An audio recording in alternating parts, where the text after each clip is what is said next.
Very good evening, ladies and gentlemen. Very warm welcome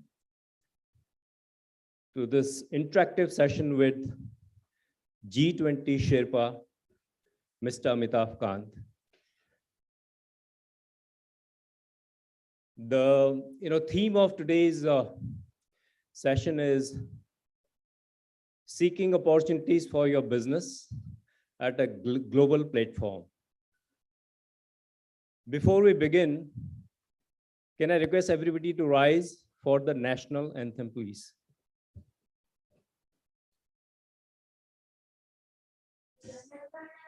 अधिनायक जय हे भारत भाग्य विधाता पंजाब सिंध गुजरात मराठा द्राविड़ उत्कल बंग विंध्य हिमाचल यमुना गंगा उज्ज्वल जलधि तरंग तव शुभ नामे जागे तव शुभ आशीष मांगे गाहे तव जय गाथा जनगण मंगलदायक जय हे भारत भाग्य विधाता जय हे जय हे जय हे जय जय जय जय हे. Thank you. Now I invite Mr. Saurav Sanyal, the Secretary General of PhD Chamber, to give his opening remarks. Thank you, Ranjit. Good evening, ladies and gentlemen. Distinguished Chief Guest, Sri Amitabh Kant, IAS, Sherpa G20 Summit, distinguished excellencies and diplomats from the G20 countries, dignitaries from the Government of India, ONDC, industry captains, our President Sri Saket Dalmia, Senior Vice President Sri Sanjeev Agarwal, Vice President Sri Hemant Jain, distinguished former presidents of the PhD Chamber of Commerce and Industry, Managing Committee members, ladies and gentlemen and friends from the media. We are really honored to have amongst us Sri Amitabh Kant, IAS, and Sherpa G20, who will address and interact with us in a short while on the 18th G20 Leadership Summit. We are also pleased to receive members, chairs, and co-chairs of the PhD Chamber from the states who have traveled all the way from the states of Jammu and Kashmir, Rajasthan, Bihar, Chhattisgarh, Madhya Pradesh, Uttar Pradesh, Northeastern region, and Delhi and NCR to attend this interaction. We had the privilege of interacting with Mr. Amitabh Kantji in the past on numerous occasions when he was the Secretary DPIIT and CEO of the coveted Niti Aayog several times. As the Sherpa of G20, it's once again our privilege that he will be interacting with us, and he has agreed to address our members and dignitaries on what role India is going to play as the leader of the summit and the opportunities that exist for our industry members. Ladies and gentlemen, during the daunting pandemic, we were fighting to save our people and our economic activities. We were also trying hard to maintain a balance and face the vagaries of the climate change, where we were very successful, and the world knows that we have done extremely well under our dynamic leader, led by the Honorable Prime Minister Shri Narendra Modi ji. Without further ado, I would now like to request all present here to applaud the Honorable Prime Minister and the Sherpa G20 for having positioned India as the leader of the prestigious 18th G20 Summit, which India truly deserves. Thank you and Jai Hind.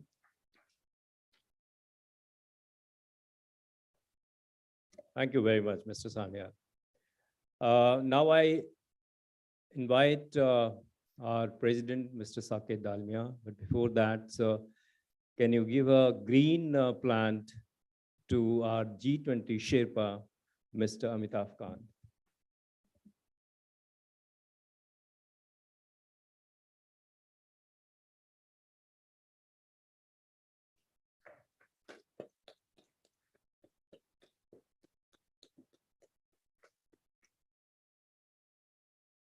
Over to you, sir.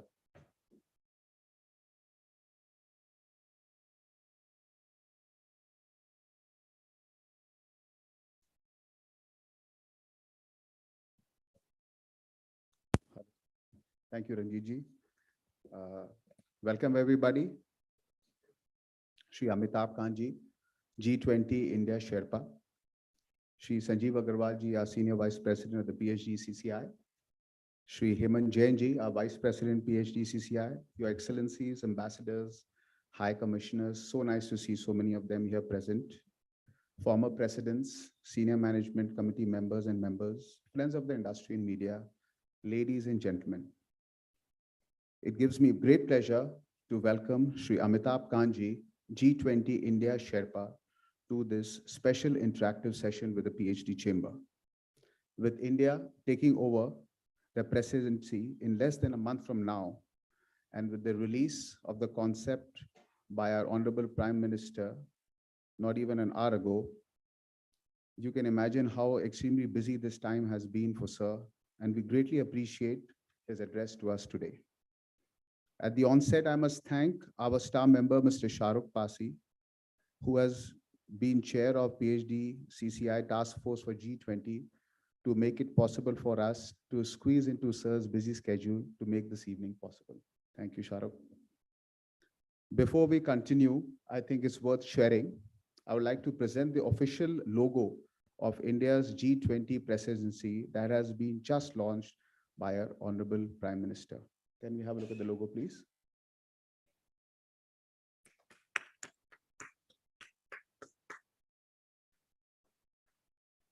It's worth mentioning that he just announced the theme of the presidency, which is One Earth, One Family, One Future, or Vasudev Kutumbakam. Dear sir, when I went to invite you personally, I must admit that I was totally floored by a friendly, candid, and yet so calibrated vision.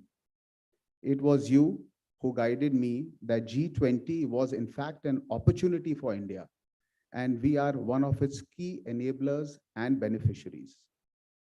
As you know, Amitabh Kanji needs no introduction. His career as a bureaucrat spanning over 4 decades has established him as a thought leader and the man with the Midas touch. His every initiative has been a resounding success and has won him many international and national awards and accolades. It is no surprise that our Honorable Prime Minister has appointed him as the G20 Indian Sherpa. We wish you the very best in your mission, sir. And as I would like to recall, as candidly as our SG said, that Sir has been connected with the chamber since 2015, when he was a secretary at DPIIT, Department of Industrial Policy and Promotion. And he had much appreciated our paper on ease of doing business and pricing on medical devices. And we have been lucky to have him at our support and his encouragement since then. Sir, as you know, that PhD is one of the oldest chambers of industry in the country, and we are constantly evolving and transforming ourselves, creating new opportunities and forging new partnership in newer thrust areas such as green energy, digital transformation, agri-tech, e-retail, health and wellness, and tourism, to name a few. Over the past 2 years, you will be glad to know that PhD has been spearheading the promotion of green hydrogen opportunities for India amongst the international business community through knowledge exchange, research, international climate summits, and establishment of a center for excellence, which will particularly look at how MSMEs will benefit from green hydrogen opportunities in the near future. Further, we are planning our 3rd International Climate Summit in September 2023 with the theme Fusion of Ancient Wisdom with Modern Technologies that will align itself with life, or lifestyle for environment, one of the key focus areas of India's G20 presidency. As mentioned by the Honorable Prime Minister earlier, while unveiling the logo and the theme, next year is the International Year of Millets, and you will be glad to know, sir, that PhD has already been driving the millet revolution in India by taking knowledge and technology to farmers to contribute to India's nutrition, food security, and climate sustainability. And we will continue to be directed to participate more in this, sir. As always, sir, would like to remind you that MSMEs are the backbone of our work, and we work extensively to facilitate digitization and access to finance, markets, and technology for them. In fact, MSMEs account for more than 70% of our 150,000 members spread across 16 states and 4 union territories. The presidency of the G20 is a watershed moment for India, and PhD CCI would like to contribute in supporting our government in fulfilling its G20 India agenda, sir. PhD CCI would like to offer to curate, co-host events around G20 and B20, both in Delhi and in 16 state chapters. The events would, sir, what we feel, help foreign delegations understand Indian markets, strengthen industry associations between India and G20 countries, discuss issues pertinent to both Indian industry and G20 in the fields of agri-tech and food insecurity, health and wellness, defense manufacturing, women in business, tourism, and in fact, sir, also show some India's soft power, the way I would like to call it, to foreign delegations through our rich culture, cuisine, and natural heritage. PhD would also like to offer to conduct research-based studies with a focus on G20 issues such as climate change and green energy, digitization, MSMEs, and provide inputs that may be included in the final G20 text and recommendations.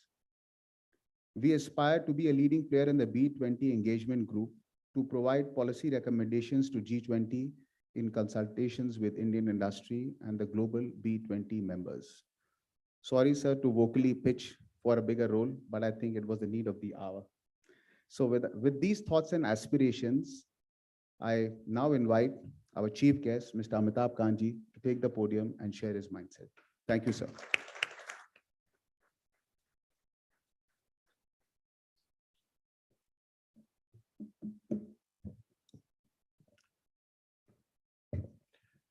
Mr. Saket Dalmia, Mr. Sanjeev Agarwal, Mr. Hemant, Mr. Pasi, many distinguished guests sitting in the audience, ladies and gentlemen. I'm truly delighted to be present here at the PhD Chamber of Commerce. The Prime Minister has just a couple of minutes back, about half an hour back, launched the logo, the theme, and our website for the G20. And actually, this is the first event where any official of G20 is speaking. So the Chamber of Commerce is the first chamber where we are speaking. India will take over the presidency of G20 from 1st of December. It's important to understand as to why G20 is so significant and so important. G20 comprises of both the developed world, that is the G7 of the world, and many emerging markets of the world. It comprises of about 85% of the global GDP. It comprises about 75% of the global trade. It comprises of 90% of the patents, and it comprises of about 2/3 of the global population.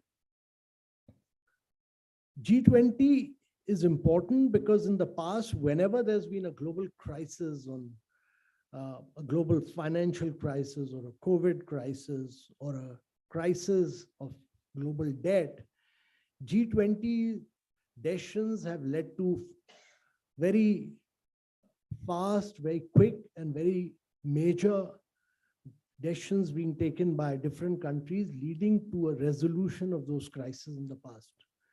The 2008 financial crisis, or the establishment of the Financial Stability Board, or the debt, the DSSI, the Debt Sustainability Board initiative, all these were G20 initiatives.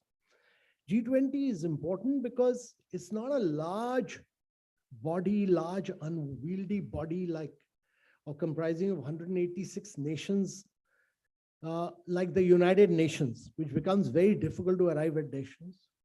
It's not like G7, which is very, very elitist. The G20 is therefore the right blend of both developing and the developed world. The history of G20 can be traced back to 1999, when the G7 expanded to become a G20 of finance minister and of central bank governors. It used to then cover just the finance track. In 2008, President Bush actually realized that the 2008 financial crisis, there was a Mexico peso crisis, there was a Russian financial crisis. Many of these crises could not be solved by just at the level of central bank governors. They required a leadership of a different level, and therefore he got in touch with the leaders of the many countries, and he said it's important to involve the many of these emerging markets into them, because several crises were emerging from the emerging markets. Also, it was realized that actually the GDP of the emerging markets was growing and expanding much quicker, much faster, and the GDP of the developing world, the developed world was actually coming down. So you had a scenario where the emerging markets were growing faster and the developed worlds was remaining stagnant. So the 20 countries got together in Washington, later at Pittsburgh, and that's how the G20 became a very active and a very important and a critical body. And today in the world, it is the most important body. The G20 has, for the first time, the leadership of the G20 has been taken over by a developing nation, which is Indonesia. From Indonesia, it moves to India, and actually later it'll go to Brazil and then to South Africa. So emerging markets will now play a very major role in the G20 presidency.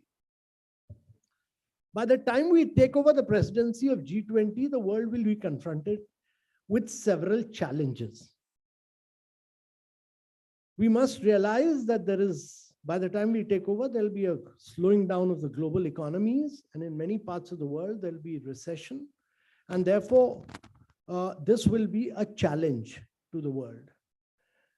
Secondly, there's a major crisis of a debt, global debt in most countries. Almost 70 countries of the world are impacted by global debt. Their debt is just too big. They're not able to service their debt.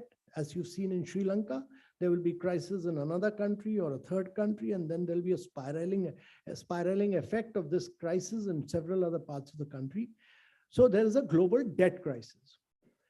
We've not yet fully recovered from the post-COVID pandemic, which has impacted very vast segments of the population. Almost about 200 million people have gone below poverty line. Almost 75 million people have been impacted worldwide, and almost about 120 million people have got impacted due to lack of education during this period. So there's been a huge impact in the post-COVID era of people not being able to, the post-COVID pandemic has really, instead of progressing on the sustainable development goals, the world has regressed, not progressed. And therefore, there's a challenge of development across the world. The fourth key challenge for the world is that, the climate, if you have to, one of the biggest crises right now is the crisis of climate change. The world is confronted with this crisis that you have to, several studies have already raised the red flag that if you are not able to reach 1.5 degrees centigrade, by 2050, the world will be severely impacted. Several countries will go below water levels, huge impacts in terms of weather conditions, and therefore the world has to reach the 1.5 degree.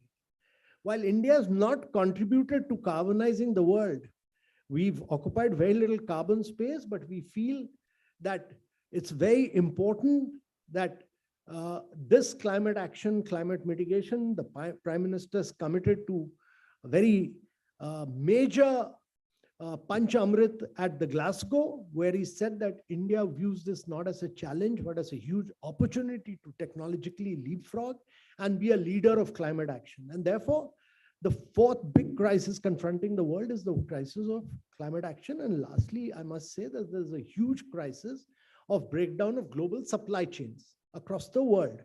You're seeing a scenario where Europe was largely dependent on energy from Russia, is not able to get energy. Energy prices have gone up substantially. Global supply chains, which was restricted to one part of the world, have got hugely disrupted. That is the key challenge.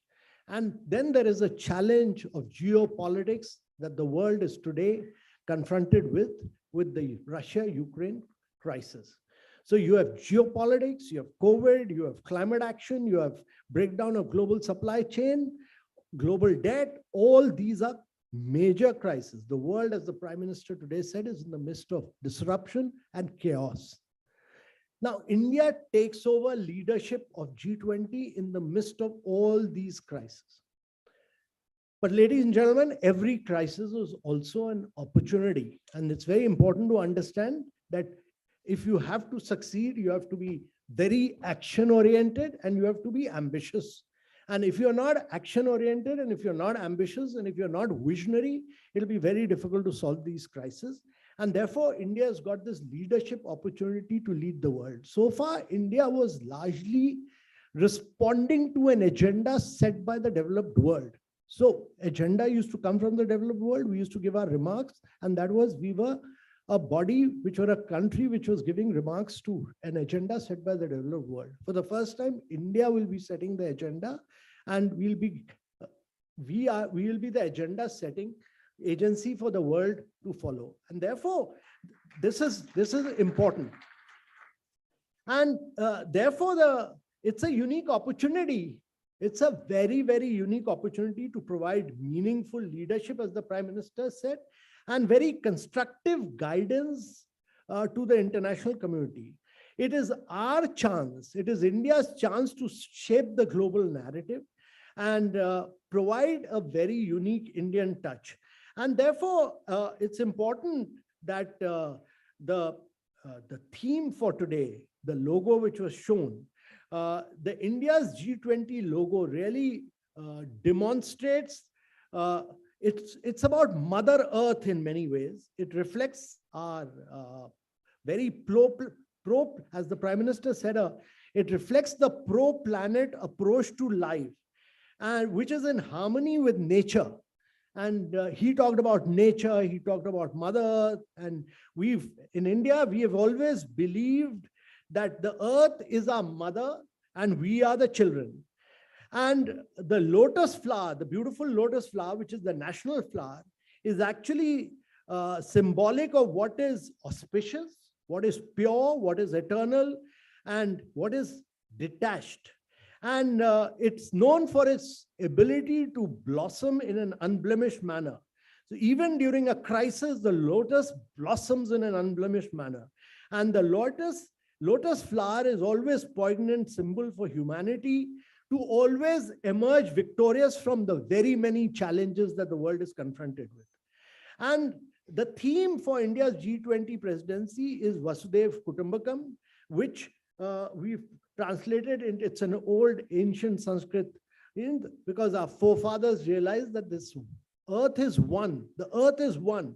And therefore, we've termed it as one earth, one family, one future. One earth, one family, one future. This underlines our message of interconnectedness of this planet that we call the earth with the wider universe.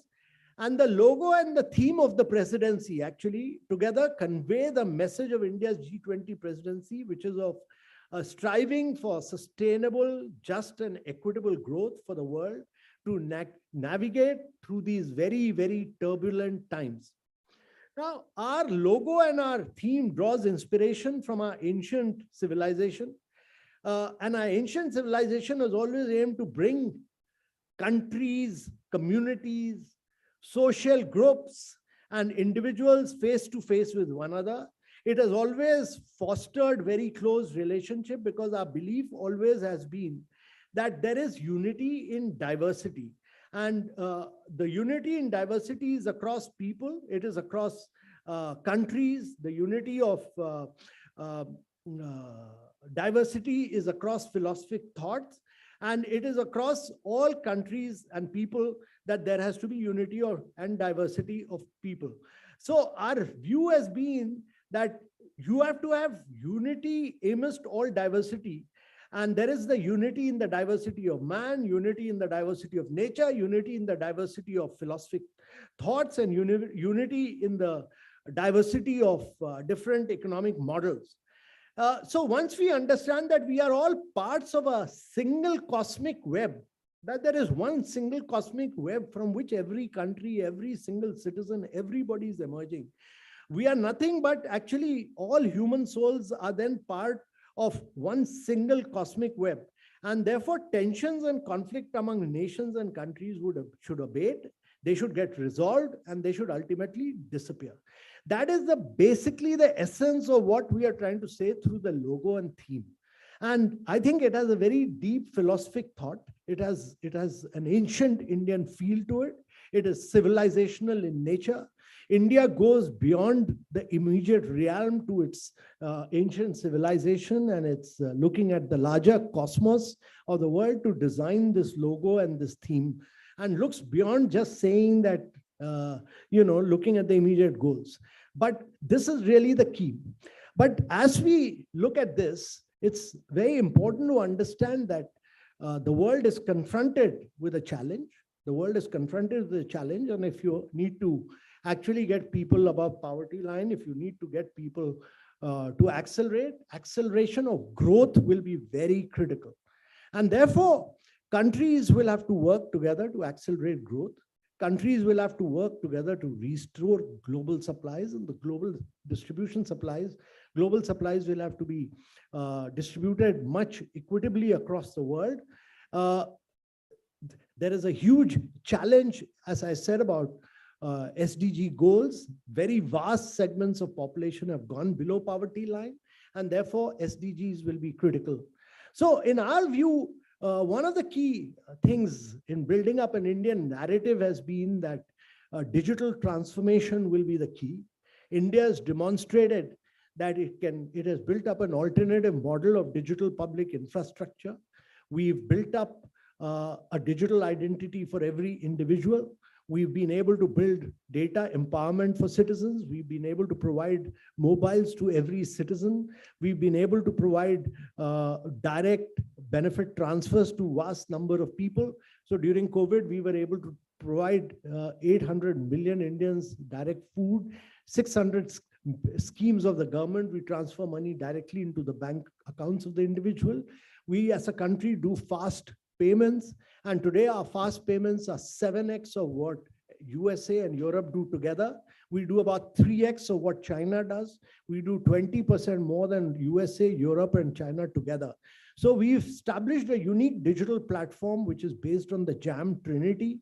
We've established CoWIN, we've done FASTags, we've done Ayushman Bharat, where we PM Jan Arogya Yojana, where we provided health insurance to 500 million Indians, which is totally cashless, paperless, and digital. So most digital technological evolutions have come from the developed part of the world. But what India has demonstrated is that we've been able to ensure privacy of data and innovation, both at the same time through the Indian model of digital public infrastructure. Unlike the big tech model of the USA or unlike the GDPR model of Europe, which worked on privacy but actually did not ensure adequate innovation.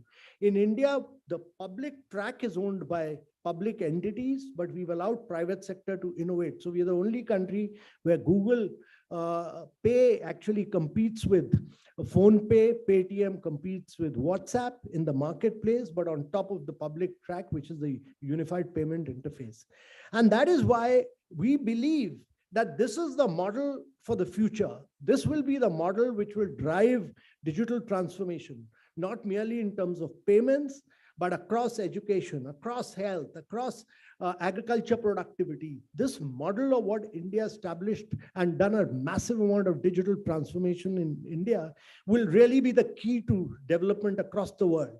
And therefore, one of the key themes which we've demonstrated that when we started this Pradhan Mantri Jan Dhan Yojana in 2014, between 2014 and 2018, we've established close to 400 million bank accounts. 400 million bank account means that every second, 55% of the bank accounts established during 2014 and 2018 was established in India. Every second bank account opened in the world was in India. And therefore, what that time when we started the scheme, there were only close to just 19% of the bank accounts belong to women.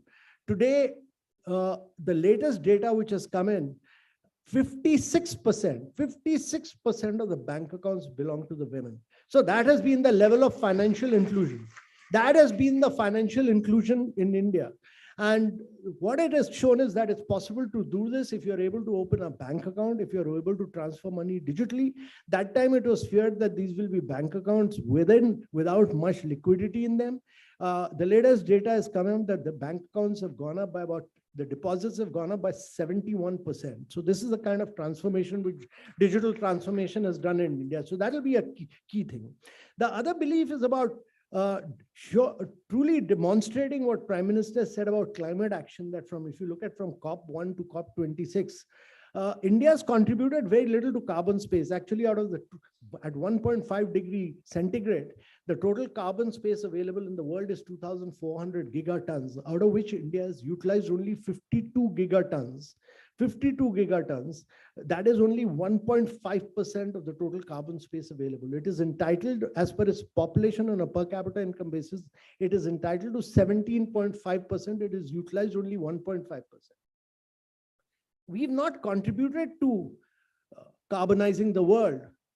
But Prime Minister's objective is that we should use this technology, we should use technology to leapfrog, and we should become the first country in the world to industrialize without carbonizing.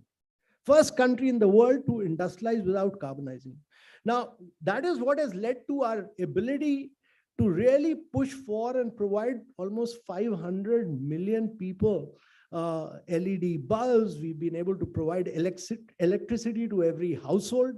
And actually, India has ensured that we are able to provide electricity to every single citizen. The challenge is that electricity is only 20% of the total energy. 80% of the energy is in hard to abate sectors like refineries, like steel, like cement, like fertilizer, or long distance transport. So one of the challenges is that, like, India brought in a huge revolution of renewables. We've done about renewables of about 115 gigawatts, which is remarkable. We are the biggest producers of renewables. We pushed through the solar revolution. We do about almost 55 gigawatt of solar energy in this country. So we pushed through a huge revolution of solar energy. The challenge is to use solar energy to crack water, produce green hydrogen, and become the global hub for production and the R&D hub for the world for green hydrogen. All these hard to abate sectors will actually be decarbonized by green hydrogen. So what the Prime Minister said in his speech, in his Independence Day speech, was that by 2047, we will not import fossil fuel. We will use green hydrogen to become the first country in the world to be not using fossil fuel. But that would imply a huge focus on green hydrogen. The green hydrogen is today about $4.5 per kilogram. Our challenge is to bring it to $2 per kilogram by 2026 and bring it down to $1 per kilogram by 2030, so that we become the world's #1 producer of green hydrogen. We are climatically blessed. We have the world's best entrepreneurship in India. They are the only ones who can deliver this. And they can then not only make India the production hub. So aim is make India the production hub, make India the lowest cost producer of green hydrogen, make India the lowest cost producer of electrolyzers, make India the biggest exporter of green hydrogen to the rest of the world, and decarbonize India, but decarbonize the world. That is the opportunity, because no other country has the climatic condition which India has. No other country. India does not face competition from China in this regard. There's no competition from any country in the world. This is totally a huge opportunity for India to decarbonize the world, and that is what we are aiming at. The third key point which the Prime Minister has been making is that actually, if you look from COP1 to COP26, in each one of these COPs, the developed world has made commitments, but it has not lived up to those commitments. So if you look at COP at 2009 at Copenhagen, the developed world committed to about 100 billion per year for the developing world, because they said climate justice demands, if 92% of the carbonization has been done by the developed world, they were industrializing, they were busy carbonizing the world. They made cities for cars and not for people. So you have to provide climate justice to the developing countries. They said, we'll provide $100 billion a year. Not one country has lived up to the commitment in the developed world. So the Prime Minister's view is, it's not countries. Every year they will come to the COP and then make a goal for the next 20 years, long-term goals. So they are saying 2050 and 2049, they will talk about 2080. So it's not the countries which will achieve this. It's individuals and communities which will make a difference. Now, the Western lifestyle is about putting on lights. It's about using cars. It's about, they have 1,100 cars per 1,000 people. We have only 22 cars per 1,000 people. So the challenge is that it's individuals and community who have to make a behavioral change and become pro-planet people for the world. That is what he's been driving at. So one of the key movements that he's driving is this movement of life, much like what we did with sanitation, much like what we've done with water. He's trying to push this movement of life so that individuals and communities across the world, particularly in India, become sensitive to this issue of driving a completely new movement of life across the world. That is one of the key objectives. And our objective is that we push for growth, which is inclusive, which is sustainable, which is resilient. We push for a faster acceleration of sustainable development goals, particularly poverty alleviation, particularly education and health. India has demonstrated that during the COVID, it could be the pharmacy of the world, how to do it. And thirdly, our objective is to really drive women-led development in the world, because in India today, the latest NFS data shows that there are more women than men in India. More women than men in India. Many Indians do not know this, but today we have more women than men in India. And if India is to grow, then you need women for financial inclusion. You need women to enhance productivity. You need women for greater levels of literacy. You need women to take leadership position. And you need women to become president of the PhD Chamber of Commerce also. And therefore, my view is that rightly PM talked at length about women-led development. That will be one of the key strategies for India, that how do we drive women-led development across the world in the days to come.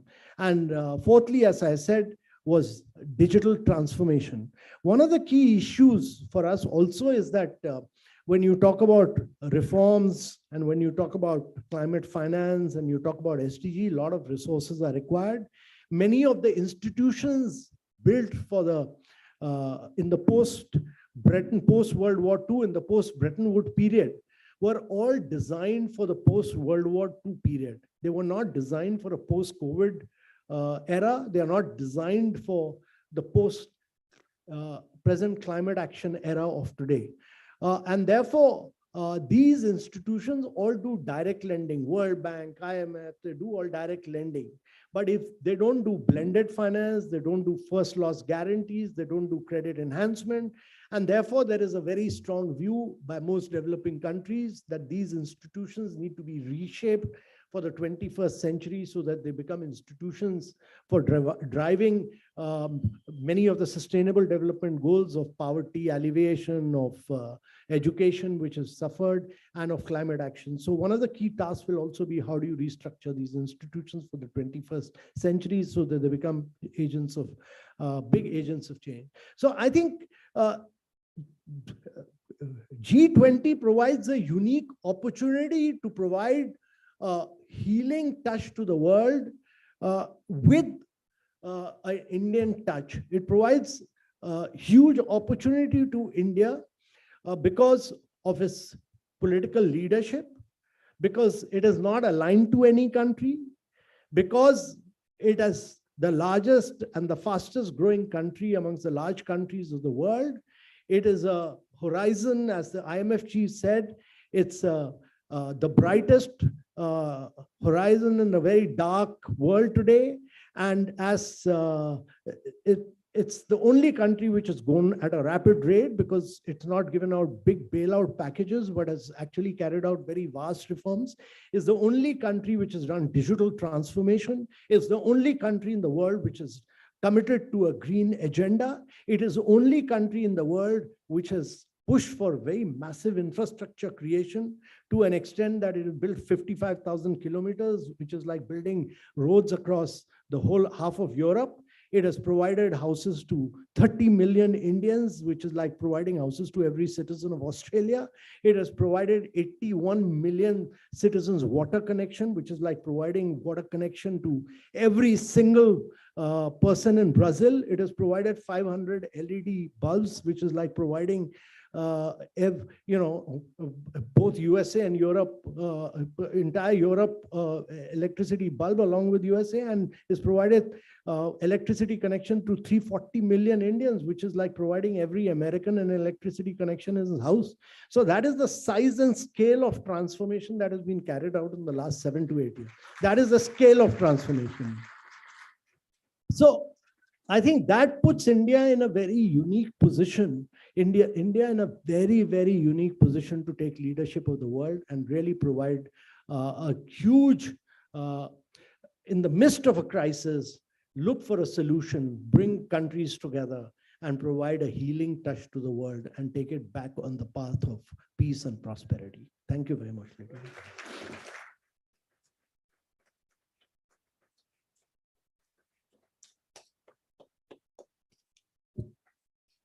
Thank you, sir. Thank you for your very, very mesmerizing talk, full of ideas. And I'm sure that after listening to Mr. Amitabh Kant, we all are going to envision a new tomorrow. With this, I think, sir, we'll take a few questions. First, we have got a question from our Vice President, Mr. Hemant Jain.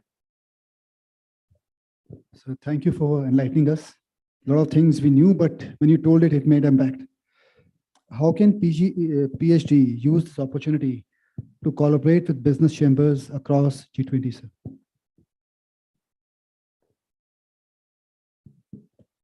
So, one of the things I didn't point out because I was quite sure you're going to ask this question is that there's, in addition to Sherpa track and finance track, there are a lot of engagement groups. There are about 11 engagement groups, huge number of, there's a business 20, there's a startup 20, there's a youth 20, there's a women 20. And I would like PhD Chamber of Commerce to work very closely with us so that we involve you in business 20, we involve you in youth 20, we involve you in many things so that there's no shortage of work. You'll have work around the year, 24/7, 365 days a year. So don't worry about work. You decide what you want to do. We'll be very happy to work in partnership with you for this. Sir, we are a young team. We will not disappoint you, sir. Thank you, sir. Now we have got a question from Mr. Vivek Agarwala, the chair of our South Africa committee.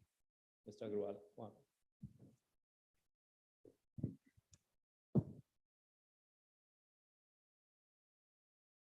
So what a encouraging and a passionate speech.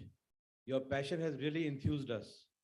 So my question to you is, so how can we as individuals and as companies use the network of G20 and connect with companies with the other countries participating in the G20? Thank you. It's a very important question, and I'm glad that you're asking this question because you're heading Africa. One of the important points made by the Prime Minister today in his launch speech was that India will finalize its priorities after discussing with all the developing countries of the world. That means he will be interacting with over 100 countries and their leadership before he announces the priorities. 100 countries of the world, most of them from Africa, etc., so that he takes their views into consideration. He takes their inputs into consideration because he feels that when an emerging developing country takes over leadership, it should become the voice of the global South.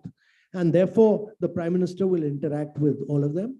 But my request to all of you is that this is a huge opportunity to interact with business. A lot of Business 20 itself will hold about 100 events. So it's an opportunity to interact with businesses. It's an opportunity to become a very integral part of global supply chain. I think businesses, global leaders lay down policies. Global leaders lay down a framework. If India is to become a top-notch manufacturing nation, if India is to become a major driver of growth, businessmen like you have to grow and prosper. Without your prosperity, India cannot grow. If India is to grow at 9 to 10% for 3 decades, all of you have to grow at 30 to 40% per year. That is the challenge for India. And that can, without private sector growing, all these one basic fundamental we must realize is that G20 is not about government alone. That is why there's a Business 20. Unless and until you don't grow and prosper, India will not grow and prosper. Government should break down all rules, regulation, procedures, paperwork, which is what this government has been attempting to do to make India easy and simple for business. But India wants private businesses to grow and prosper. Unless and until, MSME doesn't become a large company and large companies do not become super large. We don't need one Ambani, one Adani. We need 10,000 Ambanis and 20,000 Adanis. Then only India will grow. So we would like all of you to use the opportunity of G20 to become bigger and biggest in your respective field. And this is the opportunity you will never get again. This is the opportunity. Get into the global supply chain and capture this opportunity. Thank you, sir. Really enthusiastic today. Thank you, sir. Now we have Mr. Digvijay Dhavadia, Chair of our Rajasthan Committee, to ask his question. Mr. Dhavadia, wahan pe.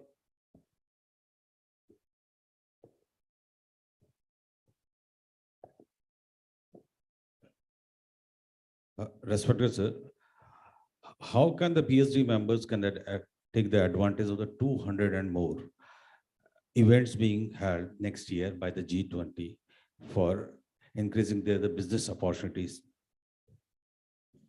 So, there are various Business 20 meetings across different sectors. We will make sure that you're a very integral part of that. You should drive some of these events, depending on which areas you're more comfortable with. There'll be several events of MSMEs in which you must be very actively playing a major role. And as I said, that the policy framework will be laid by the government, by the leaders, but eventually you'll have to do businesses. There'll be many businessmen coming here. So I think you need to interact, you need to work with them. You need to, this is also a huge opportunity for travel and tourism. Very vast segments of the world will be coming to India. And we should ensure that every visitor who comes back goes back as a brand ambassador of India. He should be mentally rejuvenated. He should be spiritually invigorated. He should be, culturally enriched and goes back as an Indian. So this is a huge opportunity. Thank you, sir. Now, before I take the last question, for the media, we have a separate interaction side outside this auditorium. So now I invite Mr. Sumit Duggal to ask his question. Mr. Duggal is co-chair of our ONDC platform. Thank you, Amitabh ji, for the very inspiring vision. So I'm a member of the chamber. Saket ji has kindly invited me this year to head the Retail Commerce Committee. So we're building a platform on ONDC, which is, like you said, a public infrastructure rail. And Mr. Koshi has been very kind to support the chamber in the vision. My question is, while companies like ours are building, technologies on top of public infrastructure rails, how can G20 help us create a canvas in different countries where the economies are still more centralized, technologies more centralized, to open up opportunities where once we've built such technologies on public infrastructure, decentralized infrastructure, how can we export that to other countries? So is there a thought behind that? So ONDC is a remarkable initiative. It's a very remarkable initiative because we are at the beginning of a e-commerce revolution in India. And we are going to see a quantum jump in e-commerce in the years to come. We need to widen our retail base to and supplier base to vast number of small producers across India, all artisans, all huge, and ensure that they get the right price. So ONDC, to my mind, is a path-breaking initiative. It'll, in due course, it'll become a much bigger initiative than even UPI, I'm quite sure. So this is a huge opportunity. And I think many of these platforms that we have created, whether it is digital health, whether it is UPI, whether it is Jam Trinity, all of them need to be, it's important to understand this, that much of this has happened because all of us in India have a digital identity. Without identity, none of this would have been possible. So the world today, if you look at the world, 4 billion people of the world still do not have identity. If you look at the world, 2 billion people of the world still do not have a bank account. They do not have a bank account. And about only out of 186 countries, only 55 countries of the world have a fast payment methodology. So this is the model which India, Prime Minister's vision is that this is the model which India should take to the rest of the world. So we'll use this G20 opportunity to convince everyone in the world that this is the right model to take to the world, because this is about low cost. This is one of the Bank of International Settlement study shows that what India achieved in a period of 7 to 8 years would have taken 50 years. So if you want to do fast acceleration across the world, this is the model. Thank you, sir. Now I invite our Senior Vice President, Mr. Sanjeev Agrawal, to give a formal vote of thanks.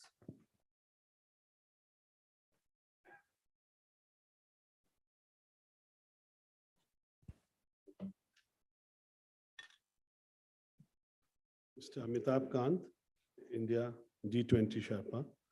Mr. Saket Dalmia, President, PSDCCI. Mr. Hemant Jain, Vice President, Excellencies, former presidents of PSG Chamber, friends from the media, ladies and gentlemen. We are very thankful to you, sir, for choosing PSG Chamber to be your first talk on G20 after the Honorable Prime Minister launched the logo and the theme of G20. We are truly blessed and express our gratitude to you. Sir, your speech was so inspiring and encouraging to us that today we came to know that we are doing much more than the developed countries in digitalization, in green hydrogen, in infrastructure. So that was an eye-opener to us, sir. And sir, I would like to tell you the journey of Mr. Amitabh Kant, India's most distinguished IAS officer, is studied with integrity and conviction. He has been a key driver of the Make in India, Incredible India, Startup India, and God's own country. He also drove the Ease of Doing Business initiative in India. Thank you, Shri Amitabh Kanji, for addressing the members of PSDC and colleagues from the industries. I would like to thank all the excellencies, former presidents of the PSDCCI, friends from the media, distinguished delegates who blessed us with the presence today. As a founding member of the G20, India has always used the platform to raise issues of vital importance, including those that impact the most vulnerable around the world. We look forward to a meaningful contribution to the G20 to support fast, sustainable, and inclusive growth. Thanking you. Jai Hind. Thank you, sir. Since the journey has started on a Guru Prav, I'm sure that it is going to lead us to greater success for all of us. And with this, ladies and gentlemen, please join us for the tea outside. Thank you very much for joining PhD Chamber. Thank you.